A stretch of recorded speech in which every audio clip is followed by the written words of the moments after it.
All right. Well, welcome back here to the iWealth podcast. Today we're joined by the owner of iWealth, out of all things. Not the regular employees. We got the owner, doggone it. Hey, they're not regular, by the way. They're good. The super employees. They're good people. Yeah. So you come in and they all wear capes all the time, every day. Go over there. Go check it out. Yeah. The topic for today is we're talking about kids and money, right? And there's this disconnect. You know, some people like me have chosen to do the envelope system, and you take your little cash and allocate it and put it in there. Yep. And then you move it to something that's like an online digital wallet. So we just set one of these up. We have a 7-year-old that's at our house, and the 7-year-old can't figure out for the life of her how you can have this money that's in the wallets, right?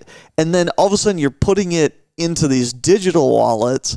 And she's like, but Dad, all of my money. And so now there's tears. It's gone. Because all of the money is gone. How do we teach that? Yeah, that's tough. That's interesting. I remember taking my children to the bank and setting up their first bank accounts and getting debit cards. And then they had iPhones at the time. So, you know, we set them up with username and passwords. And now the conversation is, are you checking your account every day, and how much time do you have left before you get paid again from doing your work that you're doing, and that kind of stuff. So, but thinking back to what's going on in the situation of I have hard currency, and now the currency is gone on a card screen. On a screen. Yeah, I don't know how you do it tricky. other than going to a store and letting them use a card to understand. But that's also something that can be really scary, because that debit card turns into a credit card. And that's a whole nother podcast about people being idiots with credit cards and spending too much. Because I think it's the same thing with adults. I think when adults get that check and it shows up in their account and they go to the bank or they go out and it's just money that's in the ether or whatever, and it's just on a card, and you just swipe your card. You don't really think, oh, well, that costs an extra 50 cents, or the checker person added an extra one that maybe wasn't in my cart or something like that. It's a difficult thing to translate that. And I'm having a hard time teaching it. I am a big fan, especially the younger the child is, of them carrying cash. So bank account's important. You can't keep $600 in shoebox in your room.